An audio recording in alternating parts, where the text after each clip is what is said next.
Hai, aku Dwi Rahmayana. Bulan lalu aku baru saja balik dari salah satu daerah menggunakan kapal laut. Jadi di sela-sela perjalanan aku jadi kepikiran dengan salah satu cerita novel berjudul Rindu karya Terelie. Dan inilah book in video.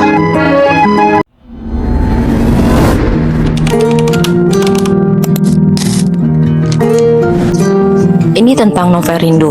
Sama seperti dengan kisah dalam novel rindu yang mengisahkan tentang perjalanan di atas kapal, namun bedanya buku ini bercerita tentang penumpang haji dari berbagai penjuru Nusantara yang dimulai dari kisah Pelabuhan Makassar. Jika penumpang umumnya melaksanakan haji atas hal tertentu, berbeda dengan isi penumpang kapal era penjajahan Belanda ini.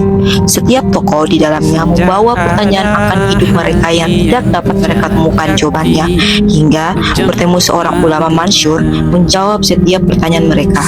Namanya dikenang atas kalimat-kalimatnya yang memotivasi banyak orang hingga mengubah cara pandang mereka. Ada total 4 pertanyaan dari penumpang yang diajukan kepada sang guru yang ikut berlayar menunaikan haji bersama mereka.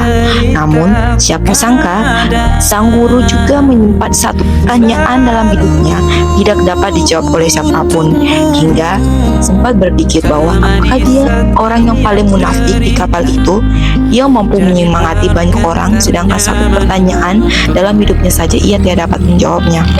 Ternyata plot twistnya di penghujung cerita, salah seorang anak muda yang ia selalu jumpai di atas kapal itu, anak yang selalu terlihat pendiam, seorang klasik baru di kapal itu yang juga mengajukan pertanyaan besar yang ia simpan dalam hidupnya.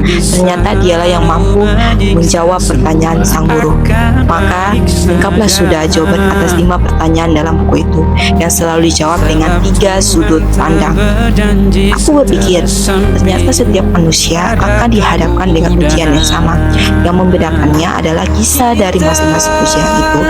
Dan hanya ada satu tempat kembali kita, yaitu Allah Subhanahu wa Ta'ala. Kisah cerita novel yang indah. Salam ikhlas.